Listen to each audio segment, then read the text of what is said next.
allez, arrête, commence pas à me baisser avec ça. Tu penses pas que t'as assez bu comme ça? Merci. Quoi, tais-toi? Ouais, mais arrête, on a presque rien bu, et 2 verres en plus, hyper cher, attends. Hyper cher, d'accord. On peut bien se taper une mousse quand même. Oh, le pain mousse, je le reveux demain. Tu m'enfiles là, vas-y. Attends. Ça roule un petit pour la route. Ouais, bah elle va être belle ta route, hein.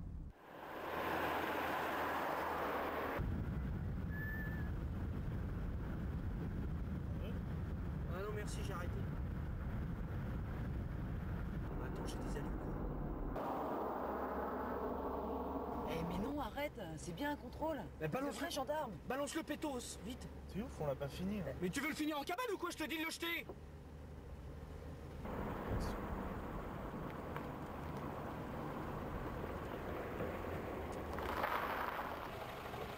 Bonjour monsieur, gendarmerie nationale. Vous voulez nous présenter les papiers afférents à la conduite et la mise en circulation de votre véhicule, s'il vous plaît?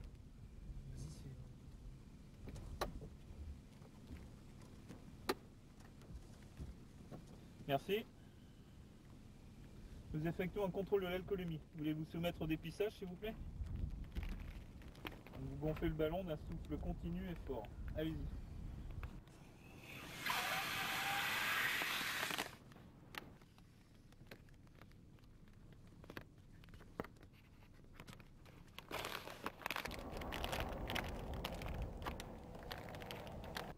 Le dépistage est positif. Donc nous allons vous conduire à la brigade de gendarmerie pour vous soumettre à l'appareil éthylomètre qui va vous donner votre taux exact d'alcool. D'accord? Donc voulez-vous nous suivre à la véhicule, s'il vous plaît?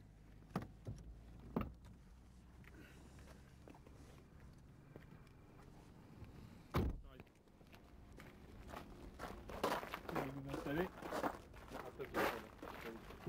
C'est vous qui prenez le volant maintenant? Oui. Je vais vous demander de souffler dans l'appareil pour voir votre taux d'alcoolémie.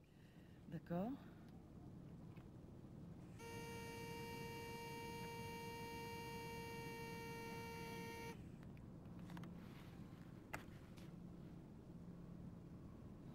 C'est bon, vous avez 0, vous pouvez nous suivre jusqu'à la gendarmerie pour récupérer votre camarade.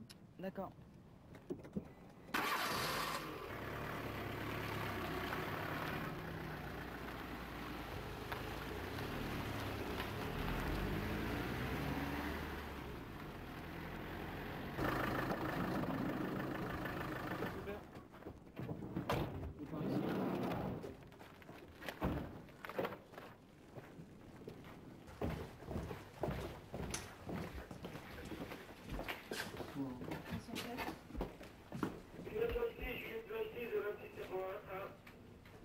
Cet appareil va se mesurer en milligrammes d'air expiré. Il faudra qu'on multiplie le chiffre ici par 2 pour avoir votre taux exact d'alcool dans le sang.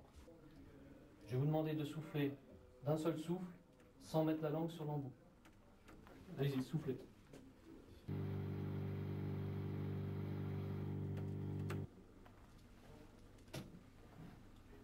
Donc vous avez un taux de 0,60. Vous allez faire l'objet d'une contravention de 4e classe. Vous allez nous suivre jusqu'au bureau, on va établir la procédure.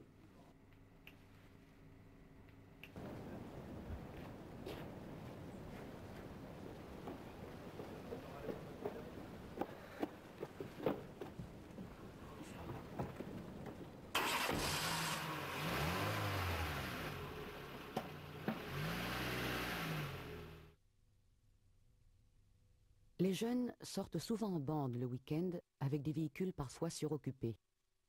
Il est assez courant de lire le lundi matin dans la presse régionale « 5 jeunes se tuent en rentrant de la discothèque ». Ce contrôle, fait par la gendarmerie, a pour but d'empêcher les consommateurs d'alcool de provoquer des accidents. Lorsque le jeune homme a soufflé dans le ballon, le réactif chimique jaune contenu dans le tube a viré au vert. Qu'est-ce que cela signifie? D'une part, que ce jeune homme a la laine alcoolisée, et d'autre part, que son taux d'alcool atteint au moins 0,25 mg par litre d'air expiré, parce que la couleur verte a dépassé ce repère. Mais ce résultat doit être confirmé. Il ne s'agit que d'une présomption. Et comment le résultat peut-il être confirmé? Pour connaître avec précision l'alcoolémie atteinte, les policiers l'emmènent au poste pour le faire souffler dans un éthylomètre, qui est un appareil homologué.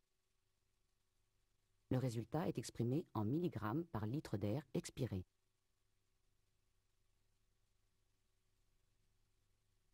Si le conducteur avait été ivre et incapable de souffler, on aurait dû procéder à une prise de sang.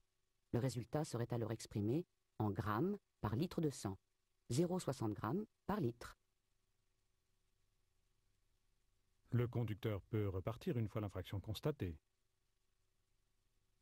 Non. À partir de ce moment, sa voiture est immobilisée, c'est-à-dire qu'il ne peut pas la conduire immédiatement. Les gendarmes le laisseront repartir à condition que ce soit une autre personne qui conduise, si elle en a les capacités.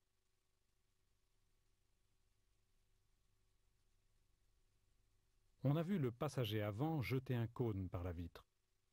Ça veut dire qu'il fumait du cannabis ou autre chose. Oui, sans doute. Et on sait d'une manière certaine que même les drogues dites douces, telles que le cannabis, dont l'usage est de plus en plus répandu, ont des effets similaires à ceux de l'alcool et sont plus dangereuses pour la conduite qu'une alcoolémie de 0,50 g par litre de sang. Donc, il ne serait pas souhaitable que ce soit cette personne qui conduise.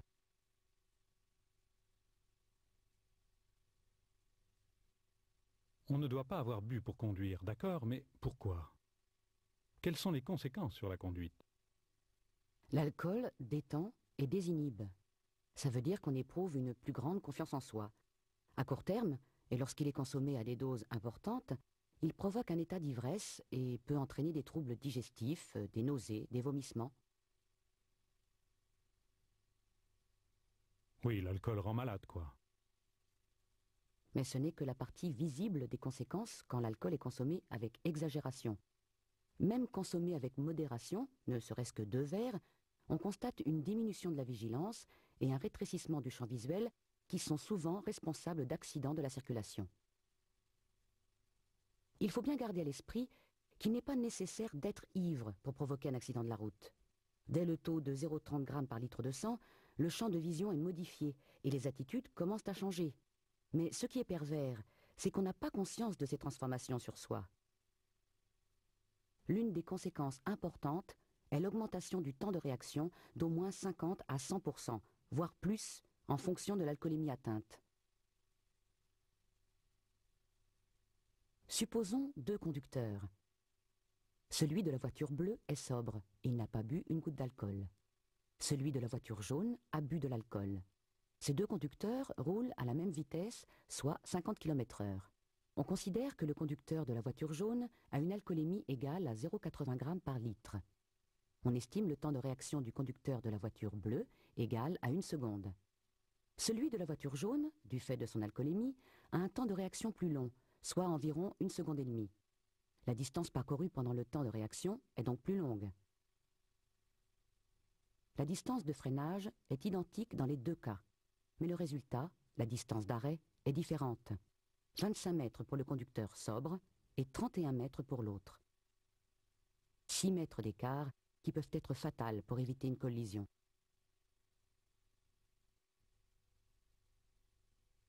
Au contact de l'alcool, le réactif chimique d'un alcotest devient jaune, réponse A, vert, réponse B.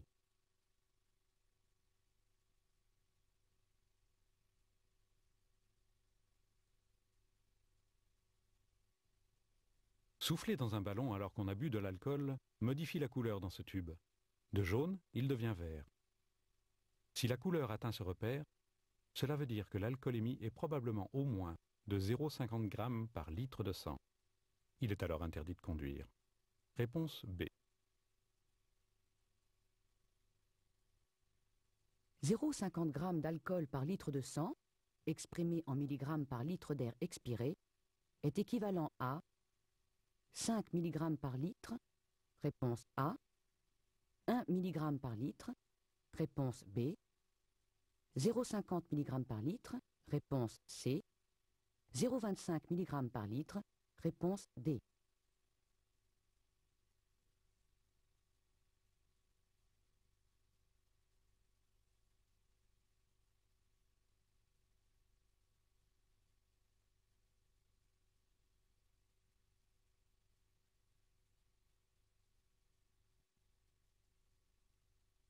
Pour calculer un taux d'alcoolémie, il faut savoir que le rapport des concentrations air expiré 100 est constant. À une alcoolémie exprimée en grammes par litre correspond une concentration en alcool dans l'air expiré 2100 fois plus faible, s'exprimant donc habituellement en milligrammes par litre. Pour retenir le calcul d'une manière simple, on divise par 2 le résultat obtenu exprimé en grammes et on l'exprime en milligrammes. Donc, 0,50 g par litre de sang égale 0,25 mg par litre d'air expiré. Réponse D. Avec l'alcool, le champ visuel rétrécit. Oui, réponse A.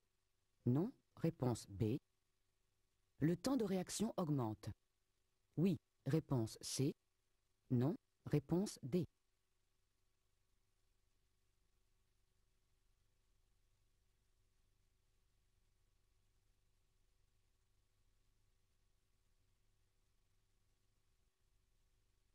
Dès 0,30 g par litre de sang, le champ visuel rétrécit et réagir à des imprévus demande plus de temps. Réponse A et C. Peut-on facilement dresser la liste des détériorations des capacités physiques liées à l'alcool? Il y a les troubles de l'équilibre, de la marche, de la coordination musculaire et de l'adresse.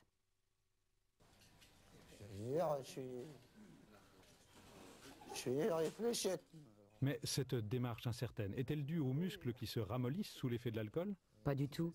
Elle est due à l'atteinte du cervelet, qui est une zone du cerveau responsable de l'équilibre du corps et particulièrement sensible à l'alcool. À quoi est dû le trouble de la parole? Pourquoi une personne ivre s'exprime-t-elle en bafouillant? Le cervelet, lui encore, est responsable aussi du caractère pâteux de la voix. Quelles répercussions tout cela peut-il avoir sur la conduite? Cela se traduit par des accélérations, des coups de frein brutaux, des coups de volant brusques, des gestes imprécis sur les commandes manuelles et les pédales. Les effets de l'alcool peuvent être catastrophiques, d'accord. Mais alors, la plupart du temps, la consommation d'alcool dans les bars devrait être interdite, non? À partir du moment où on prend le volant, oui. Mais on ne peut pas mettre un gendarme derrière chaque consommateur. C'est à chacun de se responsabiliser et d'être informé. Il faut distinguer deux types d'usage ou de comportement. Dans les bars, on sert des doses standards d'alcool, mais la pratique est différente si l'on est chez soi ou chez des amis, par exemple. Qu'est-ce que c'est des doses standards? Pour comprendre ce que sont des doses standards, il faut d'abord parler de la densité de l'alcool. La densité, c'est le rapport entre la masse d'un volume d'un liquide donné et la masse du même volume d'eau. La référence est donc l'eau, dont la densité est égale à 1. La densité de l'alcool est environ de 0,80. L'alcool est donc moins lourd que l'eau. 1 litre d'alcool pur pèse environ 800 grammes. 1 litre de vin à 10 degrés, ou 10% d'alcool, contient donc 80 grammes d'alcool pur.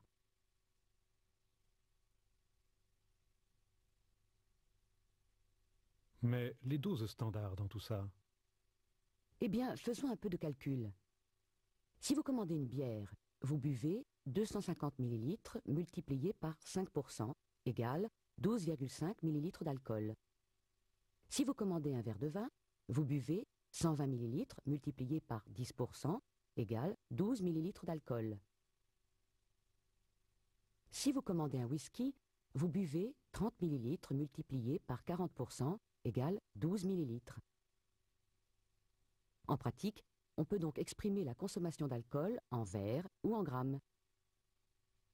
Chaque fois qu'on boit un verre, on ingurgite 12 ml d'alcool pur ou 10 grammes d'alcool pur. Pourquoi 10 grammes? La densité de l'alcool étant de 0,80, si on multiplie 12 ml par 0,80, on obtient 9,6 grammes, que l'on arrondit à 10 grammes pour simplifier. Cette coïncidence n'est pas le fruit du hasard. En fait, 10 grammes représente la dose d'alcool standard susceptible de procurer une sensation agréable. Un whisky servi dans un verre à bière procurerait un effet excessif donc désagréable. Tandis qu'un fond de bière dans un verre à whisky aurait un effet nul. Dans un bar, après avoir bu une bière, un apéritif et 2 verres de vin rouge, la quantité consommée d'alcool pur correspond à 10 grammes, réponse A, 20 grammes, réponse B, 30 grammes, réponse C, 40 grammes, réponse D.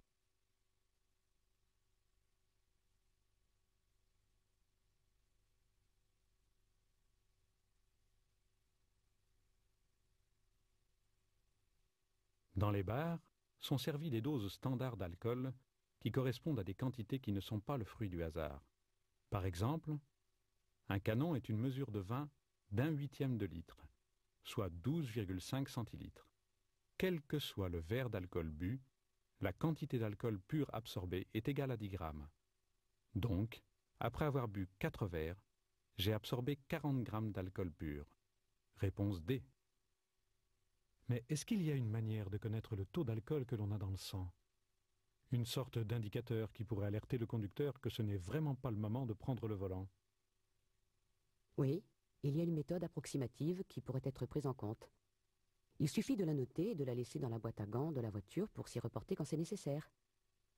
En premier lieu, il faut savoir que le corps humain est constitué de 50 à 70% d'eau, et que ce pourcentage d'eau est plus important chez les maigres que chez les personnes obèses, parce que les graisses contiennent très peu d'eau.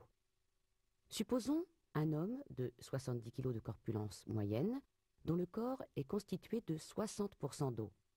70 kg multiplié par 60% égale 42 litres d'eau. Supposons que cet homme ait bu à jeun 2 verres standards, qui équivalent donc à 20 grammes d'alcool pur. Son alcoolémie serait de 20 grammes divisé par 42 litres égale 0,48 grammes par litre de sang. Mais attendez, ça veut dire qu'après avoir bu 2 verres, notre homme s'approche de la limite réglementaire qui risque de lui valoir une amende s'il se fait contrôler? Exactement. C'est une méthode approximative, mais qui donne une indication sur le comportement à adopter. Un homme de 80 kg absorbe à jeun 4 verres de whisky sec. Son alcoolémie s'élève à plus de 0,80 g par litre de sang. Vrai, réponse A. Faux, réponse B.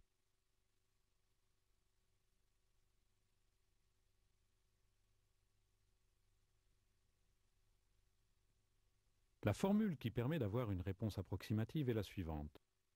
Quantité d'alcool absorbé divisé par le poids du consommateur, lui-même multiplié par un coefficient égal à 60%, soit 4 whisky égale 40 g d'alcool pur, 80 kg multiplié par 60% égale 48 litres d'eau, 40 g divisé par 48 litres égale 0,83 g par litre.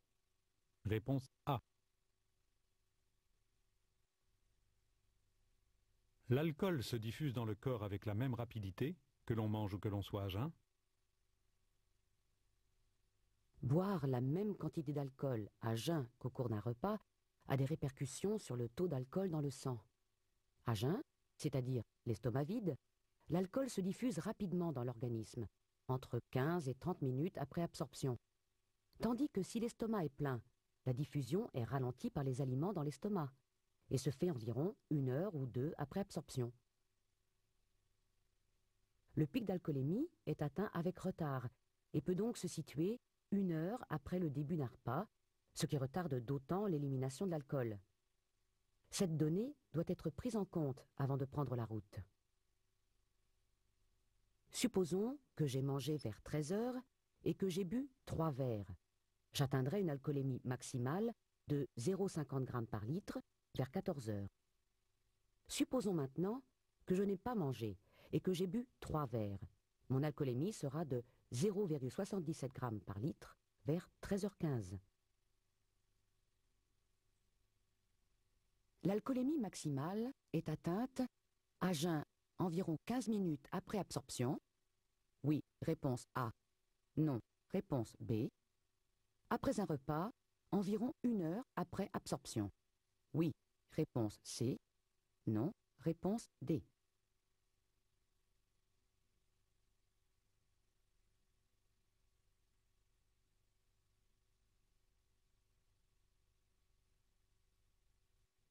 À jeun, c'est-à-dire estomac vide, l'alcool transite rapidement dans l'organisme, entre 15 et 30 minutes après absorption.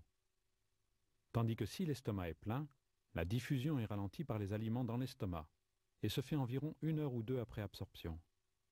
Cette donnée doit être prise en compte avant de prendre le volant. Réponse A et C. Comment peut-on éliminer l'alcool que l'on a dans le sang? Il n'existe pas de remède miracle. C'est le foie qui élimine 95% de l'alcool. Les reins en éliminent environ 2,5% et les poumons environ 2%. Mais si on a une activité physique intense, comme la danse lors d'une soirée, ça peut contribuer à réduire le taux d'alcool dans le sang. Non. L'élimination de l'alcool par la transpiration, les larmes ou la salive est négligeable. L'activité physique n'accélérera pas le processus. Uriner fréquemment n'y fera rien non plus. Seul le temps est efficace. Et est-ce que le café peut réduire les effets de l'alcool? Non. Le café réveille les sens, mais n'a aucun effet sur la concentration d'alcool dans le sang. La caféine peut au contraire ralentir la vitesse d'élimination de l'alcool et donc prolonger l'intoxication. Le foie élimine 95% de l'alcool. Mais combien de temps lui faut-il pour éliminer une alcoolémie de 0,50 g par litre? Le coefficient d'élimination peut varier de 0,10 à 0,30 g par litre de sang en 1 heure, selon les individus. Une personne éliminant 0,15 g par litre par heure attendra un peu plus de 3 heures pour avoir 0 g d'alcool dans le sang.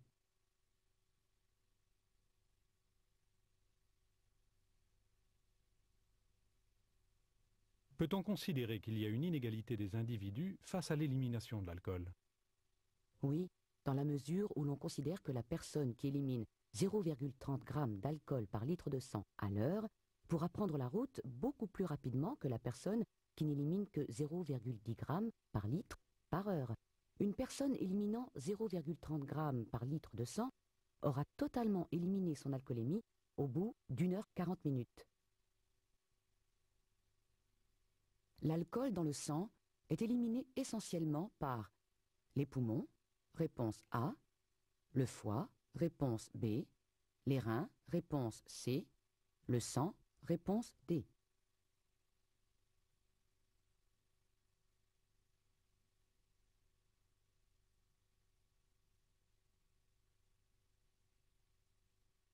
Une infime partie de l'alcool est évacuée par la peau avec la transpiration. Environ 2% sont éliminés par les poumons dans l'air expiré et 95% sont éliminés par le foie par oxydation. Réponse B.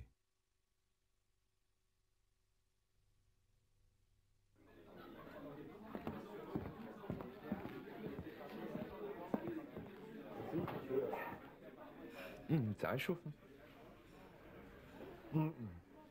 Ça donne un bon coup de fouet, oui. Ça c'est sûr, ça. Et qu'est-ce qu'on disait là? On parlait de la mort. Ah oui, oui. J'ai entendu à la radio que l'alcool est l'une des premières causes de mortalité en France. Tu rigoles, ça veut dire combien de morts? Écoutez, j'ai bonne mémoire, 50 000. Ouais, 50 000, c'est vite dit, hein.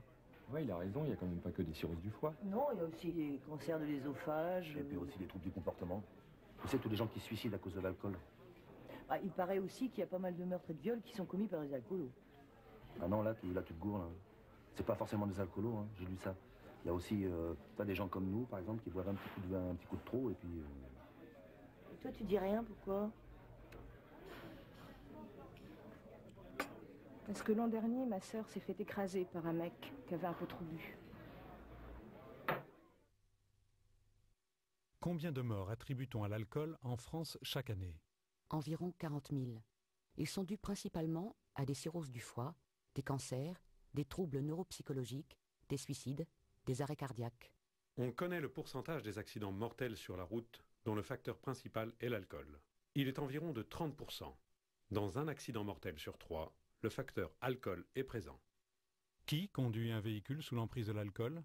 Davantage les hommes ou les femmes? Le sexe masculin à 90%. Seul un petit nombre de conducteurs conduisent alors qu'ils sont alcoolisés et sont ainsi responsables d'un grand nombre d'accidents. Il existe des solutions pour ne pas conduire saoul lors d'une soirée qui a été bien arrosée. Il est souvent possible de rester dormir chez des amis qui reçoivent, ou de prendre un taxi, ou encore de se faire reconduire par une personne qui n'a pas bu. On peut aussi choisir de ne pas boire d'alcool lors d'une soirée. Et si l'on reçoit des invités, il n'y a aucune honte à offrir aussi des boissons non alcoolisées. Les sanctions liées à l'alcool sont parmi les plus sévères. 3 choses sont à retenir. Primo, l'idéal, c'est de conduire sans une goutte d'alcool dans le sang. Secondo, à partir de 0,50 g d'alcool par litre de sang, il est interdit de conduire, sinon on commet une contravention. Tertio, à partir de 0,80 g d'alcool par litre de sang, conduire est un délit, c'est-à-dire qu'il s'agit d'une infraction intermédiaire entre la contravention et le crime. Le délit est toujours jugé par un tribunal correctionnel, qui peut prononcer des peines d'amende et de prison. Conduire avec une alcoolémie comprise entre 0,50 g par litre et 0,79 g par litre de sang a pour conséquence la perte de 6 points sur les 12 points du capital initial du permis de conduire, une amende de 135 €. Cela signifie, pour les titulaires d'un permis probatoire depuis moins d'1 an, une annulation pure et simple de celui-ci.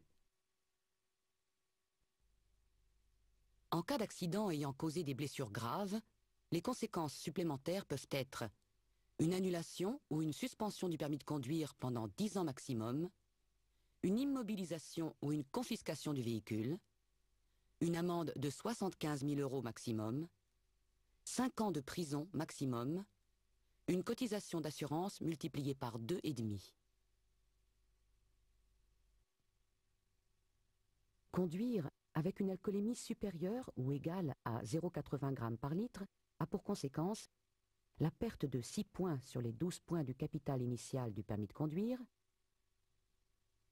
une amende d'un montant maximal de 4 500 €, une annulation ou une suspension du permis de conduire pendant 3 ans maximum, une immobilisation pendant 1 an du véhicule ou une confiscation de celui-ci, 2 ans de prison maximum, une cotisation d'assurance multipliée par 2,5.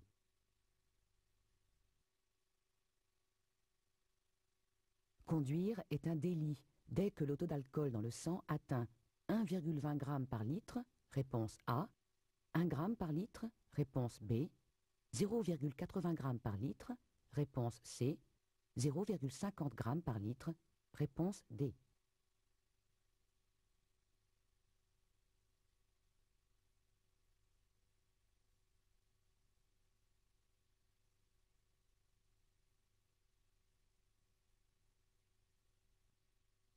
Conduire avec 0,50 g par litre constitue une contravention. Le délit se situe entre la contravention et le crime. Conduire est un délit dès que le taux d'alcool dans le sang atteint 0,80 g par litre. Réponse C.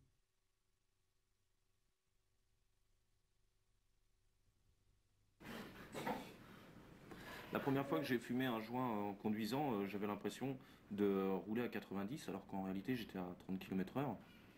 Ça m'a fait des hallucinations un peu bizarres, notamment celle d'être en fait tout petit derrière un grand volant.